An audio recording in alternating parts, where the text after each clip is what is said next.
Alright, here's part 2 of the 1-year aquaponic update. We'll go over the fish and water and pest control. As you can see here, if you have been looking into aquaponics, you know about ammonia, or at least have seen something about the nitrogen cycle. Your fish create waste, which creates ammonia. We want to keep this as low as possible. When it's just that first little part, you know that there's ammonia present. That way there's always going to be nitrosomonas bacteria present eating the ammonia. But its waste is nitrite.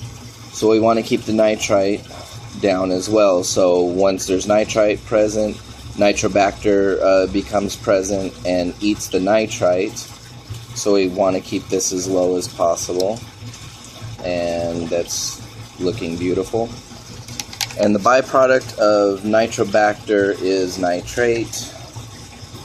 And the more of this you have, the more plant food there is, in a nutshell.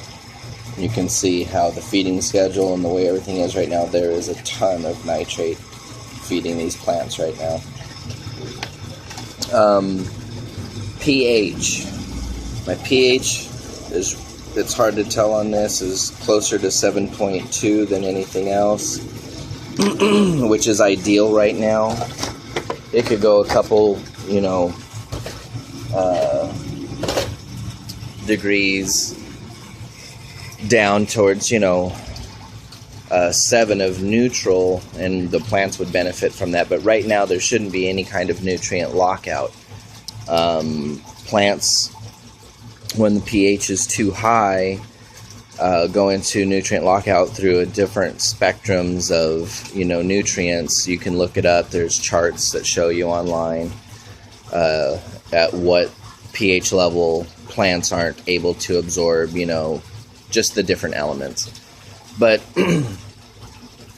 7.2, the fish would be ideal at 7.4. Their muscle tissue will grow the fastest at around 84 to 85 degrees with a pH level of 7.4. That's the same as their blood pH, so that allows them to absorb as much dissolved oxygen as they can. And at the temperature of 84, 85 degrees, their muscle tissue will grow faster. But that's not as ideal for the plants, so we got to have a balance. 7.2 is perfect in my opinion. Now that brings me to the problem of pH. If you're lucky enough to be a victim of mesa water like I am, the pH, I just did a basic test out of the faucet, and the pH is 8.1. It's not, exceptionally high. It's usually between 8.1 and 8.3. And that's not hard to knock down, but the water hardness in mesa is off the charts. And one report that I had read said that, on a scale of 0 to 10, 10 being the high, extreme range of water hardness, mesa's water hardness averages 12 to 22. So it's hard to knock the pH down, and what that does is it keeps the water from going through a pH bounce. So water hardness isn't a bad thing if the water pH is where you need it to be. But every time I add water without treating it, it brings the hardness back up in the grow bed, which allows the pH being higher, it brings the pH up. So I need to knock that down with acid. So I've gotten to the point where I know about how much I need to add per 5 gallons that I add. But it's right now in the summer, we're going through about 5 gallons every 2 to 2.5 days. And if you don't watch it during this time of year when you're adding a lot of water, you're gonna see your plants slow down some, and they're not gonna be wanting to fruit as readily because they're not able to absorb nutrients that they need for that process. They might grow just, okay, but keeping the pH in check becomes the issue, because once the system has established itself and you've got enough of the beneficial bacteria present, I test the water straight out of the fish barrel, and those are the readings that I come up with. That's how clean the water is getting, and you don't have to worry about that much. Once your feeding schedule is on, everything just works perfect. But the pH, you have to watch the pH. You don't have to check your water's ammonia and everything, but once a month. And the pH, though, it can just slow things down. So always keep an eye on that. Check it weekly. That way you can figure out exactly how much of what you need to add and how often to keep it, between 6.8 and 7.2 would be ideal. Why Mesa's water is so hard, I don't really get it. But in the tank right now, I only have the 2 large blue tilapia. But in this tank, and down in the sump tank, I actually have 2 golden comets. And we probably won't be able to see them right now, but there's 3 sunfish down there also. But you can see into the sump tank, how clean the water is. It really, really works. And there's no smell to it. There's no fishy smell or anything funky like that,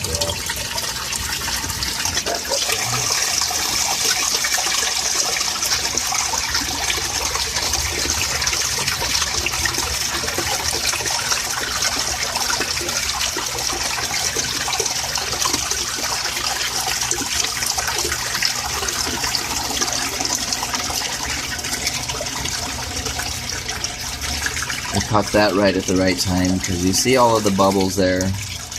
You want as much water agitation as you can get in the system. In my opinion, there's never going to be enough dissolved oxygen in the water. Everywhere you can possibly have water cascading and disturbing, the surface of the water, creating bubbles, you are creating dissolved oxygen, which the fish need. And the more fish you have, the more dissolved oxygen you need. But the plants need it as well. So when the water came out of this barrel, it was drawing oxygen around the roots as it's draining, and adding dissolved oxygen to the sump as well. And then, there's the Venturi valve on the return in the barrel, and that's just sucking air like a vacuum and blowing it straight in to the water as well. Never enough dissolved oxygen. Now, the other thing becomes treating pests. When you see that you're getting white flies, or you're getting a lot of moths and you're getting caterpillars, a quart of water in a pan, a couple of garlic cloves crushed up, teaspoon of ground red chili, the hotter the better, and brew it on the stove for 15 minutes or so. Reduce it. You can put that into a container and then mix it with, a cup of that and a cup of fresh water with a drop of soft soap and about a tablespoon of molasses, and spray your plants underneath the leaves and everything. It'll discolor them, but it doesn't hurt anything, doesn't hurt the fruit. All you have to do is rinse it off, in your lettuce or basils or anything like that. It just rinses off. And it, people argue that you add soap because it makes, the deterrent stick to them. But what the soap I've read does is actually breaks the wax layer that protects the bug down, allowing the irritants, the chili and the garlic, to affect them and drive them away. You cannot use any kind of pesticide, on an aquaponic garden. You get any of it in your system and you're going to kill your fish, you're going to kill your system. So you can deter them. If you're lucky, like I am, you will have some paper wasps move in and set up shop. These guys, this is their second nest. They are fairly docile around humans. Nobody around here has been stung, and they stay away from us. They go and they pollinate the flowers on the plants, and they also look for caterpillars to feed the young. When they become adults, they become more vegetarian, and they just capture caterpillars to feed to their babies until they, emerge and fly on.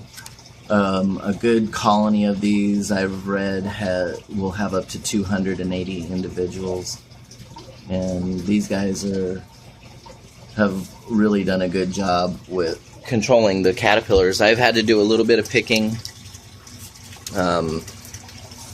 in the past week or so. So same thing happened, last year. As long as you come out here and you keep an eye on your plants, check them in the morning. When you get home, check them in the afternoon, and then check them in the evening. If your fish are eating, everything's going to be fine. Add water when you need to, and just come out and look through the leaves. That's an advantage having the grow beds up also, is that you can see through the leaves, and at night if you have a light on, you can actually see the caterpillars on the leaves a lot easier. Take them off the plant, throw them in the fish tank, let the fish eat them. And this is what you get. Other than that, they're on autopilot most of the time. So anyways, I think that covers it for water chemistry. Fish, I wanted to mention that even though I have tilapia, and the system will be based off of tilapia, you don't have to do tilapia. We plan on eating these fish, having grow out tanks and so on. But if you do not plan on eating your fish, you can use koi. Koi are a perfect choice for these systems. And catfish are perfect tank mates with tilapia, so you can do catfish if you get the opportunity. Sunfish, they're very active, so their feeding schedules are pretty much just like any of the other fish would be. Let's see them. But anyways, that should do it for part 2. I think part 3 I might be able to sum it all up, and we'll talk about the plants and seeding. And thanks for watching. We'll see you soon.